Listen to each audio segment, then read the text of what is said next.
make me wanna shout.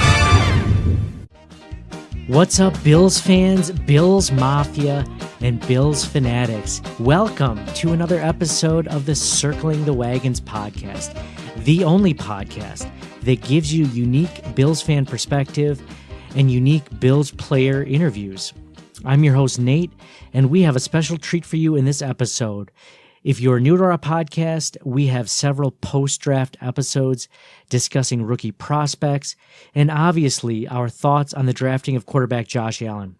And speaking of Josh Allen, we are in the middle of off-season training activities, and you're hearing a lot of news about rookies like Allen, middle linebacker Tremaine Edmonds, defensive tackle Harrison Phillips, and other rookies looking to make their mark. In this episode, I interview an under-the-radar, undrafted rookie defensive end out of the University of South Florida, Mike Love. Now, you might already know Mike Love, but didn't realize it. He was in the famous picture with fellow rookie Gerhard de Beer, where the backs of their jerseys together read, Love, and de Beer with the caption, Weekend Vibes. The picture went viral within the Bills community and was retweeted by the official Bud Light Twitter page. But there is so much more to Mike than this social media post. When I was asked if I wanted to interview Mike by his agency, I said, of course. I mean, who wouldn't want to interview a Bills rookie? I read up on Mike, his background, his upbringing, what drives him, and the steps he's made to become the man he is today. And his story is so much more than just a happy hour tweet. And not for nothing, we Bills fans, we love our undrafted rookies. I mean, who is the most popular Bill in the last 15 years besides an undrafted running back by the name of Fred Jackson? So we love these guys. We root for these guys. They're underdogs, as we have been in the NFL for years. So without further ado, here's his story. He is a 6'3", 255-pound defensive end from the University of South Florida. He is a rookie that signed with the Buffalo Bills as a free agent and is in the middle of OTAs. I'm joined by Mike Love. Mike, it is great to have you on the podcast. How are you? I'm really, really good. Thank you for having me. It's a really good experience to be here. Oh, great. I appreciate you coming on. I'm sure it's been a crazy experience for you from the time you left campus at USF to the time that you took the practice field in Buffalo. How has the experience been overall? So far it's been really fast. It's like, getting on a NASCAR car and just driving 200 miles per hour. But the staff that we have in the Bills is just amazing. The personnel people and the coaches, they really get the rookies and they really get them enough time to learn everything, to learn the transition part. They, we have extra meetings because some of the vets, they'll probably be in for 4 hours and we'll be there for probably 9 to 10 hours, maybe 11. Well, just 10 hours.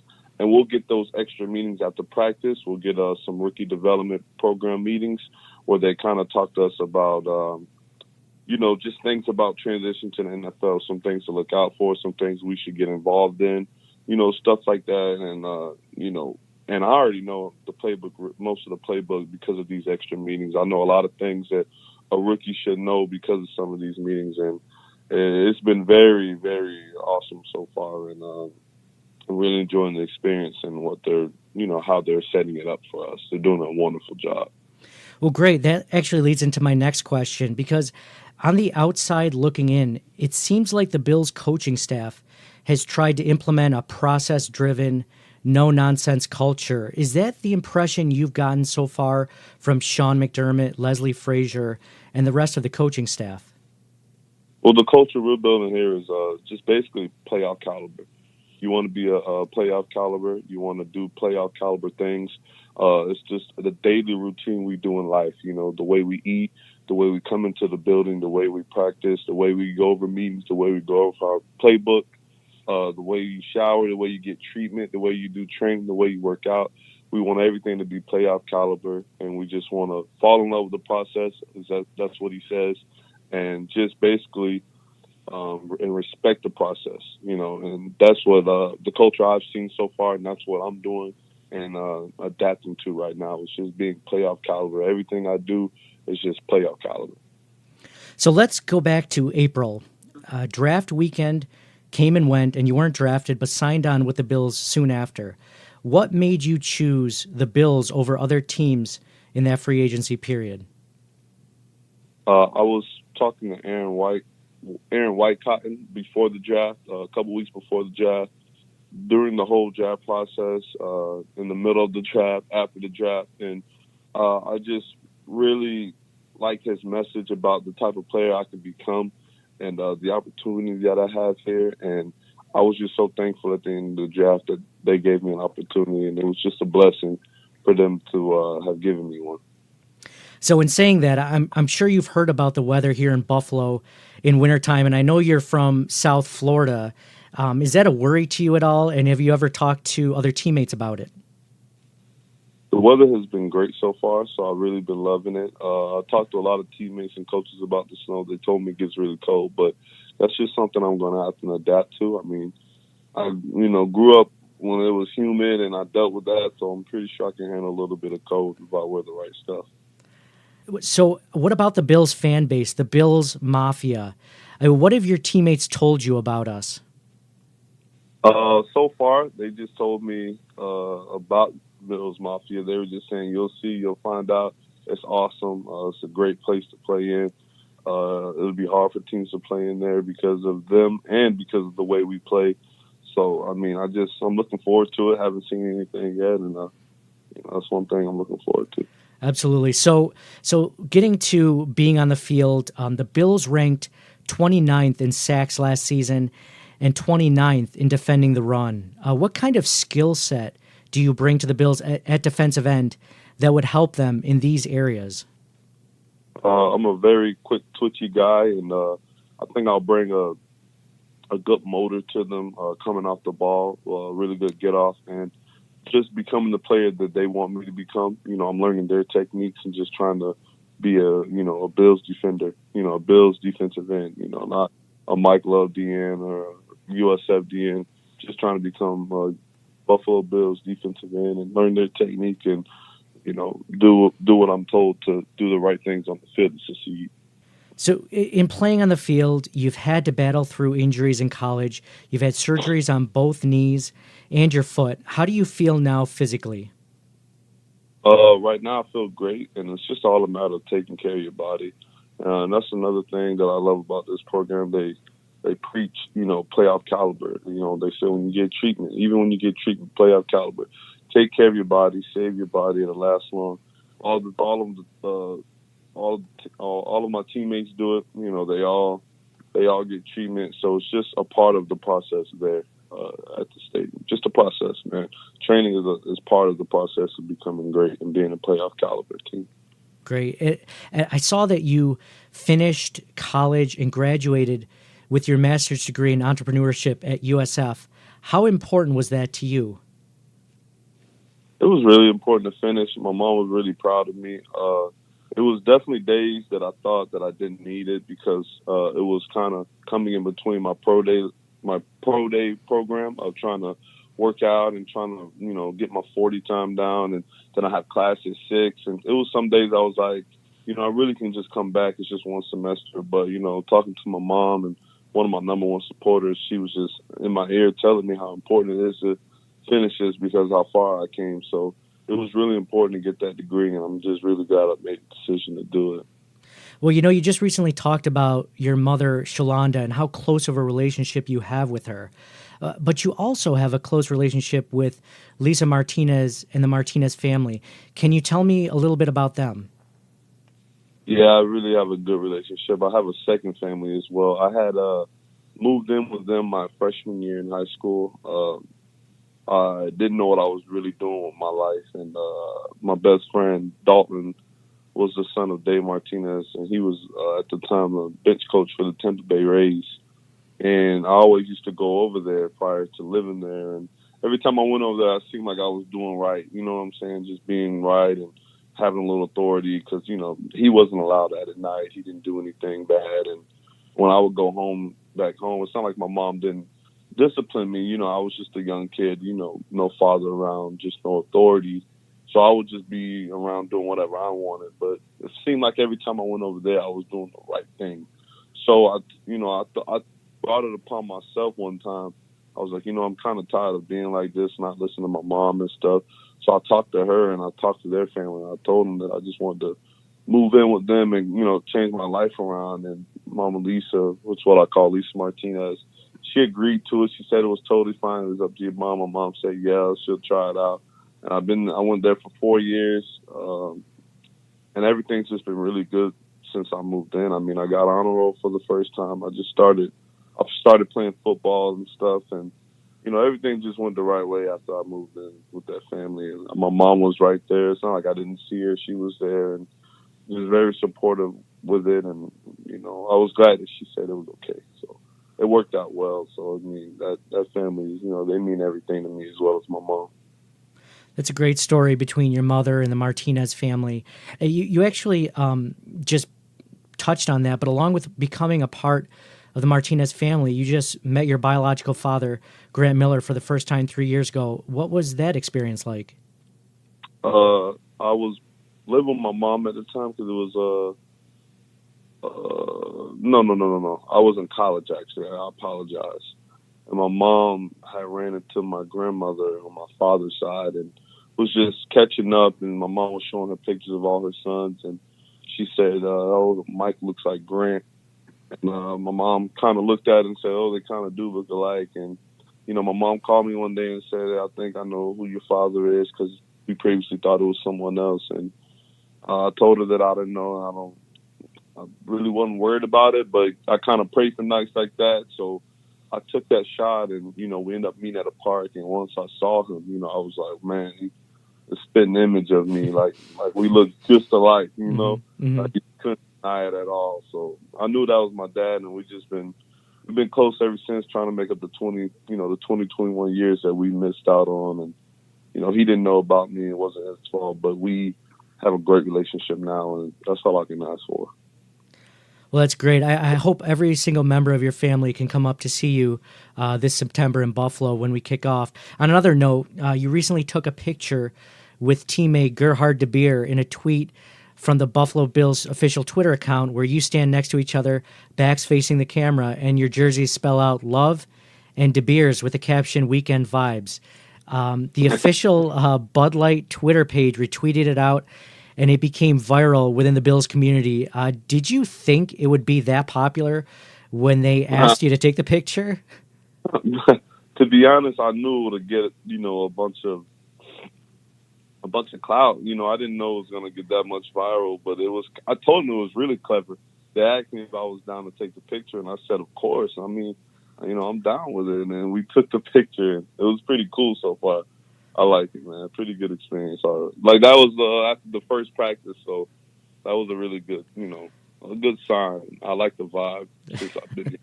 Yeah, Bills fans know who you are now, Mike. And I'm not sure if you're aware of this or not, or if you've ever seen Deadspin, but Bills fans love to tailgate. We love drinking. We love wings. We love our sports teams. And our podcast is putting together an ultimate tailgate playlist on our YouTube channel. Are there any songs that you listen to, particularly like before a game, that really get you pumped up that we should add to our playlist? Let me get you guys right. Little Baby, well, it's Lil and then Baby, so Lil Baby, called Yes Indeed. One song called Yes Indeed. Yes Indeed, okay. And I listen to a lot of Drake, a lot of Kevin Gates. So whatever song you guys find by Kevin Gates or Drake, Young Blue, that's the way to go right now. What's your favorite Drake song to listen to? Look Alive right now. Look Alive right now. And the Yes Indeed. The Yes Indeed has Drake in it. Oh, cool. Yes, sir. Awesome. Well, you're not on Twitter, but you do have an Instagram account. Mike, where can the Bills follow you? The Bills can follow you, Mike Love. That's my full name, MikeLove _98. Pretty simple. Okay, great. Mike Love _98. Well, you have a great story, Mike. We're all going to be rooting for you as time goes on through OTA's mandatory minicamp and training camp. He is Mike Love, undrafted rookie defensive end for the Buffalo Bills out of the University of South Florida. Thank you, Mike, for taking the time and coming on the Circling the Wagons podcast. And really, we look forward to seeing you at training camp. All right, you too, Nate. Thank you for the opportunity, man. Really appreciate it. So Mike's story is similar to the movie The Blind Side, without all of the Hollywood script edits, of course. He came from a home with a single mother of 4 boys and realized in 9th grade that he needed more stability in his life. I mean, just think about that. What were you doing at 13 years old? Probably not thinking of ways to be more mature with your life. I know I wasn't, and he moved in with his best friend Dalton and the Martinez family to go on and make honor roll, do well enough in sports to get into University of South Florida. And Mike and the Martinez family deserve a lot of credit for putting him in his current path and getting to where he is right now. But let's not forget Shalonda, Mike's mother, for allowing Mike to do this. It was not easy for her to let her son live somewhere else before college, but she saw the bigger picture and is a huge reason for his success today. And as you heard, they remain very close. An interesting fact that Mike didn't bring up is that the father of the Martinez family, Dave Martinez, is now the manager for the Washington Nationals baseball team. So, I don't know, pretty cool stuff. Just thought I'd add that. So real quick, I just wanted to plug our TeePublic store. We've gotten a lot of great feedback for our Bill shirts on there. They are awesome. They fit great, and we've sold a bunch already in the short time it's been up. So thanks to everyone that's bought one or more. We have our awesome Bills-themed podcast logo, of course, the Hall of Famers banner with the name of every Buffalo Bills Hall of Famer on it, with the year they got inducted. We also have the AFC wildcard chances graph, which shows exactly what day and time the Bills ended the drought, and our Let's Go Buffalo t-shirt, which we now have a G-rated version and more of an R-rated version for. And we just added our Bills Trust the Process head coach art piece that you'll definitely have to check out. It's at tpublic.com/stores/CTW pod. So TeePublic is TEE Public. That's like Thomas Edward, public.com and /stores/CTW pod. CTW pod is just like our Twitter handle, Charlie Tango Whiskey Pod. And I know some of you are thinking, Nate, I like your kick-ass Bills artwork, but don't need another t-shirt. Well, you know what? I got you covered, because every art piece that we have on this site is not only available in t-shirts, tank tops, and hoodies for men, women, children, and even babies, but there are also coffee mugs, travel mugs, cell phone cases, posters, canvas prints, stickers, laptop cases, pillows, tote bags, notebooks, and probably like 10 other things I can't even think of off the top of my head. And with every purchase, we will write a check to Hunter's Hope, Jim Kelly's charity for screening newborns, because even though we love the Bills here on the Circling the Wagons podcast, we love charity, our community, and helping out. So again, check out our stuff at tpublic.com/stores/CTW pod. So going back to our interview, although Mike has had an uphill climb to make the roster, consider this. The Bills tied for 29th in the league in sacks last season and 29th at stopping the run. Now, their success defensively came from a bend but don't break approach and opportunistic takeaways to seal the game. But they were not an overall stout defense by any means. One of the reasons is their lack of pass rush. Now, think about it. Shaq Lawson hasn't proved himself yet in the 2 seasons he's been here. He had 4 sacks last season, but he missed games last season with injuries, just like the season beforehand. Plus, he's a Doug Whaley pick, and unfortunately, not many of those have panned out and really stuck around on the roster. And although health hasn't been a concern for Jerry Hughes since he's gotten here, production certainly has been as of late. He played the entire season last year, unlike Shaq Lawson, didn't have any injuries, and only had 4 sacks in 16 games. Now, the most sacks he's had in a season the past 3 years is 6. and he's now the biggest salary cap hit on the roster. So based on your knowledge of Beane and McDermott and how they treat highly paid players that haven't really lived up to their contract, do you think this is a make or break season now for him? It absolutely is. And free agent acquisition Trent Murphy is an unknown at this point, coming off a 2017 season-ending ACL tear, and he was busted for using PEDs, which landed him a 4-game suspension. My point is, although there is experience and talent ahead of Mike on the depth chart, there are also question marks. So with Mike's size and speed, intelligence, and work ethic, there could definitely be a place for him on the roster come September. I mean, my opinion doesn't matter for anything, but I think you have a good chance making it. You keep, respecting the process like you have, man. And I really hope to see you on the field. And I'll definitely see you in training camp, man. Thanks. I really appreciate it, man. Those some good words, man. Just got me a little more motivated. I really appreciate it. I want to thank Sarah Latronica from OTG Sports Management for working with me to get this set up. As you heard from the interview, Mike is a busy guy with 10 to 14-hour days at the facility, learning and practicing. Again, I want to thank Mike Love for coming on to answer a few questions. I hope this is a guy whose offseason you will follow and keep tabs on. When you come to St. John Fisher in July and August, look for number 56 on the D-line, trying to make an impact and make this roster. Mike doesn't have a Twitter account, but follow him on Instagram, Mike Love, all one word, _98. And obviously, we'd love for you to subscribe to our podcast for more unique Buffalo Bills content like this. The Circling the Wagons podcast is available on iTunes, Google Play, Stitcher, Podbean, iHeartRadio, TuneIn, and YouTube. And I personally would appreciate you guys sharing this interview in particular. I'd like to get Mike's story out there because I think it's something interesting. And I think he's a good guy and someone to root for.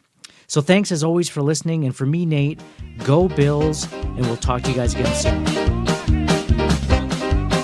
Thank you for listening to the Circling the Wagons podcast. Download and subscribe to us on your favorite podcast service. Email us at ctwpod@gmail.com. That's Charlie Tango Whiskey Pod @gmail.com. Follow us on Facebook and Twitter at ctwpod.